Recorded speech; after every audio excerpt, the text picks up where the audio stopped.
Hi hello ಅಸ್ಸಲಾಮ್ ವಲೈಕುಮ್ welcome to our channel Shabana Misba. ಎಲ್ಲರೂ ಹೇಗಿದ್ದೀರಾ? ನಾನು ತುಂಬ ಚೆನ್ನಾಗಿದ್ದೀನಿ. ನಾನು ನಿಮ್ಮ ಶಬಾನ. ಮತ್ತು ಎಲ್ಲರಿಗೂ ನಮಸ್ತೆ. ಎಲ್ಲರೂ ಹೇಗಿದ್ದೀರಾ? ಐ ಹೋಪ್ ಎಲ್ಲರೂ ಚೆನ್ನಾಗಿದ್ದೀರಾ ಅಂದ್ಕೊಳ್ತೀನಿ. ಇವತ್ತು ನಾನು ಯಾವುದೇ ಥರದ ವ್ಲಾಗನ್ನು ಮಾಡಿಲ್ಲ. ಇವತ್ತು ನಾನು ಒಂದು ಪರ್ಸ್ನಲ್ ಎಕ್ಸ್ಪೀರಿಯನ್ಸ್ನ ನಿಮ್ಮ ಜೊತೆ ನಾನು ಶೇರ್ ಮಾಡ್ಕೊಳಕ್ಕೆ ಬಂದಿದ್ದೀನಿ. ಸೊ ನನಗೆ ಕ್ಯಾನ್ಸರ್ ಆದಮೇಲೆ ನಾನು ಪಡ್ಕೊಂಡಿದ್ದೆಷ್ಟು, ಕಳ್ಕೊಂಡಿದ್ದೆಷ್ಟು, ಮತ್ತು ನಾನು ಏನಕ್ಕೆ ವೈಟಿನಲ್ಲಿ ಬಂದೆ, ಯೂಟ್ಯೂಬ್ ಏಕೆ ಮಾಡಿದೆ, ನನಗೆ ಆ ಥರ ಟ್ಯಾಲೆಂಟ್ ಏನೂ ಇಲ್ಲ, ಬಟ್ ಆದರೂ ನಾನು ಯೂಟ್ಯೂಬ್ ಏನಕ್ಕೆ ಮಾಡಿದೆ ಅನ್ನೋದ್ರ ಬಗ್ಗೆ ನಾನು ನಿಮ್ಮ ಜೊತೆ ಶೇರ್ ಮಾಡ್ಕೊತಾ ಇದ್ದೀನಿ. ಫಸ್ಟು ನಾನು ಖುಷಿ ವಿಷಯನ ಶೇರ್ ಮಾಡ್ಕೊತೀನಿ. ಖುಷಿ ವಿಷಯ ಏನಪ್ಪ ಅಂದರೆ, ನಾನು ಯೂಟ್ಯೂಬಿಗೆ ಬಂದಾಗ ನನ್ನ ಜೊತೆ ಯಾರೂ ಇರಲಿಲ್ಲ. ಸೊ ನಾನು ಫ್ಯಾಮಿಲಿನಲ್ಲಿ ನಾನು ಪರ್ಮಿಷನ್ ಕೇಳಿದೆ, ನಾನು ಈ ಥರ ಒಂದು ಯೂಟ್ಯೂಬ್ ಮಾಡ್ತಾಯಿದ್ದೀನಿ. ನಿಜವಾಗ್ಲೂ ನನಗೆ ಎಡಿಟಿಂಗ್ ಮಾಡಬೇಕು, ಸಬ್ಸ್ಕ್ರೈಬ್ಗಳು ಬೇಕು, ನನಗೆ ಇಷ್ಟು ಜನ ಸಬ್ಸ್ಕ್ರೈಬರ್ ಇದ್ದರೆ ಇಷ್ಟಾಗುತ್ತೆ, ಕಂಪ್ಲೀಟ್ ಆಗಬೇಕು, 4000 ಅವರ್ ನಮಗೆ ಚಾಲೆಂಜ್ ಆಗಿ ತೊಗೊಳ್ಬೇಕು, ನಾವು ಮಾಡಬೇಕು ಅನ್ನೋದು ನನಗೆ ಗೊತ್ತೇ ಇಲ್ಲ. ಫಸ್ಟ್ ಆಫ್ ಆಲ್ ನಾನು ಸ್ಟಾರ್ಟ್ ಮಾಡಿಬಿಟ್ಟೆ. ಆಮೇಲೆ ಮಾಡೋದು ಹೆಜ್ಜೆ ಮುಂದೆ ಇಡೋಣ, ಆಮೇಲೆ ಯೋಚನೆ ಮಾಡೋಣ ಅಂತ ನಾನು ಯೂಟ್ಯೂಬನ್ನು ಸ್ಟಾರ್ಟ್ ಮಾಡಿದೆ. ಸೊ 1 ವರ್ಷ 3 ತಿಂಗಳಾಯಿತು ಆ್ಯಕ್ಚುಲಿ ನಾನು ಯೂಟ್ಯೂಬಿಗೆ ಬಂದು. ಸೊ ನಾನು ಒಂದು 6 to 7 ಮಂತ್ಸು ನಾನು ವರ್ಕ್ ಮಾಡೋಕ್ಕಾಗಿಲ್ಲ ಯೂಟ್ಯೂಬಲ್ಲಿ. ಅಂದರೆ ನಾನು ಜಾಸ್ತಿ ಇಂಟ್ರೆಸ್ಟ್ ಕೊಡಲಿಲ್ಲ. ನನ್ನ ಟ್ರೀಟ್ಮೆಂಟಲ್ಲಿ ನಾನು ಜಾಸ್ತಿ ಹಾಸ್ಪಿಟಲ್ಗೆ ಓಡಾಡೋದು, ಮತ್ತು ಟೆನ್ಷನ್ನು, ಮತ್ತು ತುಂಬ ವೀಕ್ ಆಗ್ತಾಯಿದ್ದೆ. ಮಾತಾಡೋಕ್ಕೆ ಶಕ್ತಿ ಇರಲಿಲ್ಲ, ನಿಂತ್ಕೊಳ್ಳೋಕ್ಕೆ ಶಕ್ತಿ ಇರಲಿಲ್ಲ. ಆವಾಗೆಲ್ಲ ನನಗೆ ಯೂಟ್ಯೂಬ್ ಕಡೆ ನನಗೆ ಅಷ್ಟೊಂದು ಜ್ಞಾನನೇ ಕೊಟ್ಟಿಲ್ಲ ನಾನು.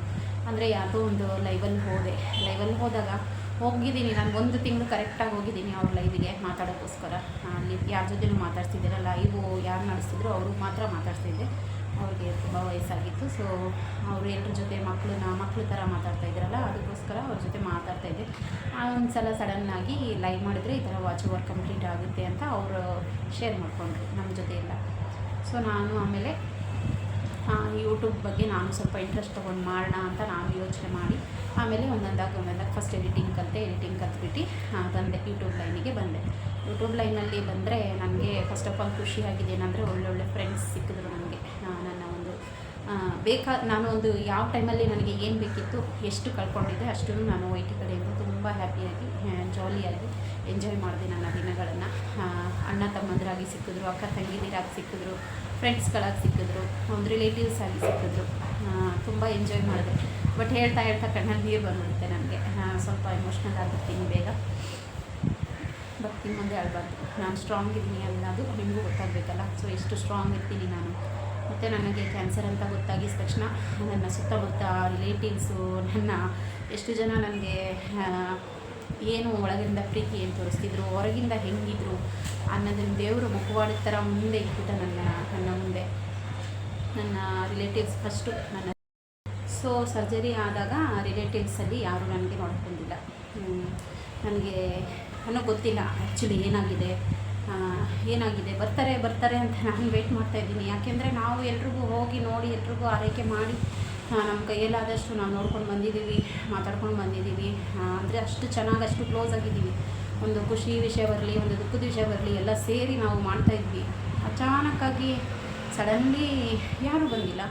ಆಗಾಗ ಒಂದೊಂದೇ ವಿಷಯ ಹೊರಗಡೆ ಬಂದಿದೆ. ಏನಂದರೆ ನನ್ನ ಕ್ಯಾನ್ಸರು ಅವ್ರಿಗೆ ಇನ್ಫೆಕ್ಷನ್ ಆಗಿಬಿಡುತ್ತೆ, ಅವ್ರಿಗೂ ಕ್ಯಾನ್ಸರ್ ಆಗಿಬಿಡುತ್ತೆ ಅನ್ನೋ ಭಯಕ್ಕೆ ಅವರೆಲ್ಲ ದೂರ ಆಗೋದು. ಸೊ ಸಡನ್ನಾಗಿ ನನಗೆ ಅವರು ಮಾಡ್ದಂಗೆ ನಾನು ಇನ್ನೂ ಸ್ಟ್ರಾಂಗ್ ಆಗ್ತಾ ಹೋದೆ. ಇದು ಯಾಕೆ ಈ ಥರ, ಯಾಕೆ ನನ್ನ ಜೊತೆನಾ, ಇಲ್ಲ ಎಲ್ಲ ಕ್ಯಾನ್ಸರ್ ಪೇಷಂಟ್ ಜೊತೆ ಹಿಂಗೆ ಆಗುತ್ತಾ ಅನ್ನೋದು ಯೋಚನೆ ಮಾಡ್ತಿದ್ದೆ. ಸೊ ಸ್ಟ್ರಾಂಗಾಗಿ ನಿಲ್ಲೋದಕ್ಕೆ ನಮ್ಮಮ್ಮ ನನಗೆ ತುಂಬ ದೊಡ್ಡ ಸಪೋರ್ಟರ್. ನಮ್ಮಮ್ಮನೇ ನನಗೆ ಈಗಲೂ ಅಷ್ಟೇ. ನಮ್ಮಮ್ಮ, ನನ್ನ ಹಸ್ಬೆಂಡ್ ಬಿಟ್ಟರೆ ನನಗೆ ಬೇರೆ ನಾನು ಅವ್ರು ಇಬ್ಬರದ್ದು ಬಿಟ್ಟರೆ ನಾನು ಯಾರ್ದು ಚಿಂತೆ ಮಾಡೋದ. ನನ್ನ ಮಕ್ಕಳು ಮುಂದೆ ಅಳಬಾರ್ದು. ನನ್ನ ಮಕ್ಳ ಹತ್ರ ನಾನು ಸ್ಟ್ರಾಂಗಾಗಿರಬೇಕು. ಮತ್ತು ನನ್ನ ಹತ್ರ ನಮ್ಮಮ್ಮ ಆಳ್ತಾರೆ.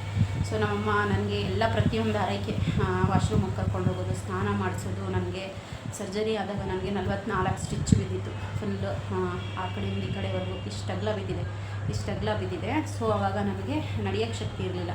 ಅಮ್ಮ ಕರ್ಕೊಂಡು ಹೋಗೋದು. ನಾನು ಆದರೂ ಪ್ರಯತ್ನ ಪಡ್ತಿದ್ದೆ. ನಾನು ಒಬ್ಬಳೇ ಹೋಗಬೇಕು, ನಾನು ಒಬ್ಬಳೇ ರೆಡಿ ಆಗಬೇಕು ಅನ್ನೋದೆಲ್ಲ ನನ್ನ ತಲೆನಲ್ಲಿ ಇಟ್ಕೊಳ್ತಾ ಇದ್ದೆ. ಸ್ಟಾರ್ಟಿಂಗ್ ಡೇಸಲ್ಲಿ ಅಮ್ಮ ನನಗೆ ಹೇರ್ ಬಾಚೋದು, ಸ್ನಾನ ಎಲ್ಲ ಮಾಡಿಸೋದು ಎಲ್ಲ ಅವರೇ ಮಾಡ್ತಾಯಿದ್ರು. ಅಡುಗೆ ಮಾಡೋದು, ಟೈಮ್ಗೆ ನನಗೆ ಬಿಸಿ ಊಟ ಕೊಡೋದು. ಸೊ ಒಂದು ಹೇಳ್ಬೇಕಂದ್ರೆ ಹೆಣ್ಮಕ್ಳಾಗಲಿ ಗಂಡ್ಮಕ್ಳಾಗಲಿ ತಾಯಿ ತಂದೆನ ಎಷ್ಟು ನಾವು ಗೌರವಿಸಿ, ಎಷ್ಟು ನಾವು ಅವ್ರ ಜೊತೆ ನಾವು ಒಂದೊಂದು ಸಲ ನಾವೇ ಬೇಜಾರಾಗೋ ಥರ ಮಾತಾಡ್ಬಿಡ್ತೀವಿ. ನಾನು ಮಾತಾಡ್ಬಿಟ್ಟಿದ್ದೀನಿ. ನಾನೇ ನಾನೇನು ಸೀದಾ ಅಂತ ಹೇಳ್ಕೊಳಲ್ಲ. ನಾನು ಒಂದೊಂದು ಸಲ ಕೋಪ ಬಂದಾಗ ಬೇಜಾರಾದಾಗೆಲ್ಲ ಮಾತಾಡಿದ್ದೀನಿ. ಬಟ್ ಅಮ್ಮನೇ. ಅಪ್ಪ ಅಮ್ಮನ ಪ್ರೀತಿ ಏನು ಅಂತ ಅಪ್ಪನ್ನ ಕಳ್ಕೊಂಡಿದ್ದೀನಿ. ನನಗೆ ಕೇಳಿ ನಾನು ಹೇಳ್ತೀನಿ.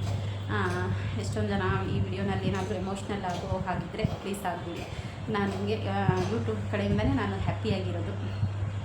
ಸೊ ನಾನು ಯೂಟ್ಯೂಬ್ ಫ್ರೆಂಡ್ಸ್ಗಳ ಜೊತೆ ಈಗ ತುಂಬ ಚೆನ್ನಾಗಿದ್ದೀನಿ. ನನಗೆ ಅವರೇ ರಿಲೇಟಿವ್ಸ್ ಆಗಿಬಿಟ್ಟಿದ್ದಾರೆ, ಅವರೇ ಫ್ರೆಂಡ್ಸ್ ಆಗಿದ್ದಾರೆ. ಹೇಳಬೇಕಂದ್ರೆ ಡೈಲಿ ಏನಾದರೂ ಒಂದು ಸ್ವಲ್ಪ ಹುಷಾರಿಲ್ಲ ಅಂದರೆ ದಿವಸಕ್ಕೆ ಒಂದು 2-3 ಫೋನ್ ಮಾಡಿ ಕೇಳಿಬಿಡ್ತಾರೆ, ಇದಕ್ಕಿಂತ ರಿಲೇಟಿವ್ಸ್ ಬೇಕಾ ನನಗೆ. ಆಮೇಲೆ ಇನ್ನೊಂದು ಎಕ್ಸ್ಪೀರಿಯೆನ್ಸ್ ಏನಪ್ಪ ಅಂದರೆ, ನಾನು ಚಾನಲ್ ಮಾಡಿದ ಉದ್ದೇಶನೇ ಈ ಥರ ನಮ್ಮ ಹೆಣ್ಮಕ್ಳಿಗೆ ತುಂಬಾ ಗೊತ್ತಾಗಲ್ಲ. ಒಬ್ಬೊಬ್ರಿಗೆ ತುಂಬ ಎಜುಕೇಟೆಡ್ ಇರೋರಿಗೆ ಗೊತ್ತಾಗಲ್ಲ ಯಾವ ಥರ ಬರುತ್ತೆ, ಯಾವ ಥರ ಹೋಗುತ್ತೆ ಅಂತ. ಈ ಒಂದು ನನ್ನ ವಿಡಿಯೋ ನೋಡಾದರೂ ಅವರು ಅವೇರ್ನೆಸ್ ಆಗ್ತಾರಾ, ಅಥವಾ ಏನಾದರೂ ಮುಂದೆ ಫ್ಯೂಚರಲ್ಲಿ ಈ ವಿಡಿಯೋಗಳು ಅವ್ರಿಗೆ ಹೆಲ್ಪ್ ಆಗುತ್ತಾ ಅನ್ನೋದಕ್ಕೋಸ್ಕರ ನಾನು ಕ್ಯಾನ್ಸರ್ ಜರ್ನಿ ನಾನು ಒಂದು ಟೈಟಲನ್ನೇ ಕೊಟ್ಟಿದ್ದೀನಿ. ನನ್ನ ಒಂದು ಕ್ಯಾನ್ಸರ್ ಜರ್ನಿ ಬಗ್ಗೆ ನಾನು ಮಾತಾಡ್ತೀನಿ ನನ್ನ ಇದರಲ್ಲಿ ಅಂತ, ಯೂಟ್ಯೂಬಲ್ಲಿ ಅಂತ. ಅದ್ರ ಬಗ್ಗೆನೇ ನಾನು ಮಾತಾಡೋಕ್ಕೆ ಸ್ಟಾರ್ಟಿಂಗು ಪ್ರಯತ್ನ ಪಟ್ಟಿದ್ದು. ಮತ್ತು ಒಂದು 2-3 ವಿಡಿಯೋಗಳನ್ನು ನೀವು ನೋಡಿರ್ಬೋದು. ನಾನು ತುಂಬ ಚೆನ್ನಾಗಿ ಅದರಲ್ಲಿ ಎಕ್ಸ್ಪ್ಲೇನ್ ಮಾಡಿ ಎಲ್ರಿಗೂ ಅರ್ಥ ಆಗೋ ಥರ ನಾನು ವಿಡಿಯೋ ಮಾಡಿದ್ದೀನಿ. ಏನಾದರೂ ನಿಮಗೇನಾದರೂ ಪ್ರಾಬ್ಲಮ್ ಇದ್ದರೆ ಈಗ ವಿಡಿಯೋನ ಚೆಕ್ ಮಾಡಿ ನೋಡ್ಬೋದು. ಮತ್ತು ಲೇಡೀಸ್ಗಳಿಗೆ ತುಂಬಾ ಅವೇರ್ನೆಸ್ ಆಗಿರಬೇಕು. ಈಗ ಕ್ಯಾನ್ಸರಲ್ಲಿ ಯಾವ ಥರ ಎಲ್ಲಿ ಯಾವ ಥರ ಹಬ್ಬಿಡುತ್ತೆ ಅಂತಲೇ ಗೊತ್ತಾಗ್ತಾ ಇಲ್ಲ. ಚಿಕ್ಕದಾಗಿರುತ್ತೆ, ನಾವೇನೋ ಅಂತ ನೆಗ್ಲೆಕ್ಟ್ ಮಾಡ್ತೀವಿ, ಬಟ್ ಅದು ದೊಡ್ಡದಾಗೋವರೆಗೂ ಕಾಯೋದು ಅಷ್ಟು ಒಳ್ಳೆಯದಲ್ಲ ಅನಿಸುತ್ತೆ. ಸೊ ರಿಲೇಟಿವ್ಸ್ ಕತೆ ಆಯಿತು, ಮತ್ತು ಫ್ರೆಂಡ್ಸ್ ಕತೆ ಆಯಿತು. ಮತ್ತು ನಾನಿವಾಗ ಹೇಳೋದೇನು ಇಷ್ಟಪಡ್ತೀನಿ ಅಂದರೆ, ನನಗೆ ಯಾರು ಕೈ ಬಿಟ್ಟರು ನಾನು ಅಲ್ಲಿಂದನೇ ನಾನು ಸ್ಟ್ರಾಂಗ್ ಆಗ್ಕೊಂಡು ಬಂದೆ. ಎಲ್ಲಿ ಯಾರ್ಯಾರು ನೀನಿಲ್ಲದೆ ನಮ್ಮ ಮನೆ ಕೆಲಸ ನಡೆಯಲ್ಲ, ನೀನಿಲ್ಲದೆ ನಮ್ಮ ಮನೆ ಒಳ್ಳೆ ಕಾರ್ಯದಲ್ಲಿ ನೀನಿರಲ್ವಾ, ಹಾಗೆ ಹೀಗೆ ಎಲ್ಲ ಮಾತಾಡೋರೆಲ್ಲ ಮುಖ ಪರಿಚಯ ಮುಖವಾಡ ಥರ ದೇವರು ಬಿಚ್ಚಿ ಇಕ್ಕದ.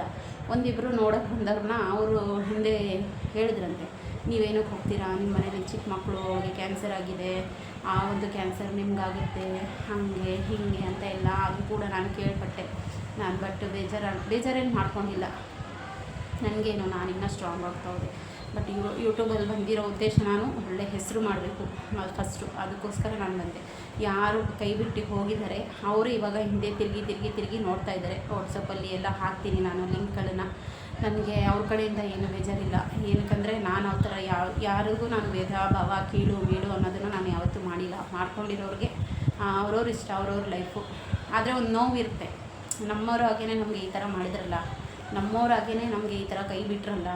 ನಾನು ಯಾರ ಹತ್ರನೂ ದುಡ್ಡು ಕೇಳಿಲ್ಲ, ಯಾರ ಹತ್ರನೂ ನೀವು ಬಂದು ನನ್ನ ಜೊತೆ ಒಂದು 2 ಅವರ್ 3 ಅವರ್ ಸ್ಪೆಂಡ್ ಮಾಡಿ ಅಂತ ಹೇಳಿಲ್ಲ. ಬೇಕಂದಾಗ ನಂದಿಬ್ಬರು ಫ್ರೆಂಡ್ಸ್ ಇದ್ದರು, ಅವ್ರು ಬರ್ತಾಯಿದ್ರು ನನಗೆ ಚೆನ್ನಾಗಿ ನನ್ನ ಜೊತೆ ಕೂತ್ಕೊಂಡು ಮಾತಾಡ್ಕೊಂಡು ಫುಲ್ ಟೈಮ್ ನನ್ನ ಜೊತೆ ಎಂಜಾಯ್ ಮಾಡ್ಕೊಂಡು ಹೋಗ್ತಾಯಿದ್ರು. ಬಟ್ ಅವ್ರಿಗೂ ಚಿಕ್ಕ ಮಕ್ಕಳೇ ಅಲ್ವಾ. ಇದಕ್ಕೆ ಮೇನ್ ಬೇಕಾಗಿರೋದು ಏನು ಗೊತ್ತಾ, ಸ್ಟ್ರಾಂಗ್ ಪೇಷಂಟ್ಗೆ 1-2 ಜನ 3 ಜನ ಒಳ್ಳೆಯವರು ಅಂತ ಇರಬೇಕಷ್ಟೇ. ಜೊತೆಯಲ್ಲಿ ಒಂದು ಒಳ್ಳೆ ಟೈಮ್ ಕೊಟ್ಟರೆ ನಾವು ಯಾವಾಗಲೂ ಪಾಸಿಟಿವ್ ಆಗಿರ್ತೀವಿ. ಸಾರಿ, ತುಂಬಾ ಕಣ್ಣಲ್ಲಿ ನೀರು ಬಂದುಬಿಟ್ಟಿದೆ. ಸೊ ಇದಕ್ಕೂ ಏನಾದರೂ ಹೇಳಬೇಕಂದ್ರೆ, ನನ್ನ ಲೈಫಲ್ಲಿ ನಾನು ಇವಾಗ ಹ್ಯಾಪಿಯಾಗಿದ್ದೀನಿ. ಬಟ್ ನನ್ನ ಟ್ರೀಟ್ಮೆಂಟ್ ಇನ್ನೂ ನಡೀತಾ ಇದೆ. ಬಟ್ ಹ್ಯಾಪಿಯಾಗಿದ್ದೀನಿ, ಹೆಲ್ದಿ ಆಗಿದ್ದೀನಿ. ಬಟ್ ಇನ್ನೂ ನಾನು ಕ್ಯಾನ್ಸರ್ ಫ್ರೀ ಆಗಿಲ್ಲ. ಅದ್ರ ಬಗ್ಗೆ ಇನ್ನು ಟ್ರೀಟ್ಮೆಂಟ್ ಎಲ್ಲ ಮುಗಿದು 5 ವರ್ಷ ಫಾಲೋ ಅಪ್ ಇರಬೇಕು ನಾನು ಡಾಕ್ಟ್ರ್ ಹತ್ರ. ಇನ್ನು ಟ್ರೀಟ್ಮೆಂಟ್ ಇನ್ನು 3 ತಿಂಗಳಿದೆ ನನ್ನ ಕೋರ್ಸ್. ಅದು ಮುಗಿದ ತಕ್ಷಣ ಮತ್ತು ನಾನು ನನ್ನ ಸ್ಕ್ಯಾನ್ಸ್ ಎಲ್ಲ ಮತ್ತೆ ಒಂದು ಸಲ ಪೆಟ್ ಸ್ಕ್ಯಾನ್ ಎಲ್ಲ ಮಾಡಿಸಿದಾಗ ಗೊತ್ತಾಗುತ್ತೆ. ಮತ್ತು 5 ವರ್ಷ ಫಾಲೋ ಅಪ್ ಡಾಕ್ಟ್ರ್ ಜೊತೆ ಇರಬೇಕು. ಅದಾದಮೇಲೆ ನನಗೆ ಕ್ಯಾನ್ಸರ್ ಫ್ರೀ ಮಾಡ್ತಾರೆ ಇಲ್ಲವೋ ಅಂತ ಗೊತ್ತಿಲ್ಲ. ಬಟ್ ನಾನು ಮನಸ್ಸಲ್ಲಿ ಯಾವುದೇ ಕಲ್ಮಶ ಇಟ್ಕೊಂಡಿಲ್ಲ. ನಾನು ಯಾವತ್ತಿದ್ರೂ ಇದೇ ಥರ ಹೆಂಗೆ ನಾನು ವಿಡಿಯೋದಲ್ಲಿ ಇರ್ತೀನಿ, ನನ್ನ ಲೈಫಲ್ಲೂ ಹಾಗೆ ಇರ್ತೀನಿ. ಮುಂದೇನೋ ಹಾಗೆ, ಹಿಂದೇನೋ ಹಾಗೇನೋ. ಯಾರ ಜೊತೆನೂ ನಾನು ಜಾಸ್ತಿ ಕ್ಲೋಸ್ ಆಗಿಲ್ಲ, ಯಾರ ಜೊತೆನೂ ಜಾಸ್ತಿ ಕೀಳಾಗೂ ನೋಡೋಲ್ಲ. ಯಾರಿಗೂ ನೀವು ಬಂದಿಲ್ಲ, ನೀವೇನಕ್ಕೆ ಬಂದಿಲ್ಲ ಅಂತ ನಾನು ಜಗಳನೂ ಮಾಡಿಲ್ಲ. ನನ್ನ ಲೈಫಲ್ಲಿ ನಾನು ಹ್ಯಾಪಿಯಾಗಿರ್ತೀನಿ. ನನ್ನ ಮಕ್ಕಳು, ನನ್ನ ಫ್ಯಾಮಿಲಿ ಜೊತೆ ನಾನು ಚೆನ್ನಾಗಿದ್ದೀನಿ. ಸೊ ಇಷ್ಟೊತ್ತವರೆಗೂ ನನ್ನ ಒಂದು ವಿಡಿಯೋನ ನೋಡಿದ್ದಕ್ಕೆ thank you so much friends. ಏನಾದರೂ ಎಮೋಷ್ನಲ್ ಆಗಿದ್ದರೆ ಸಾರಿ ನನ್ನ ಕಡೆಯಿಂದ.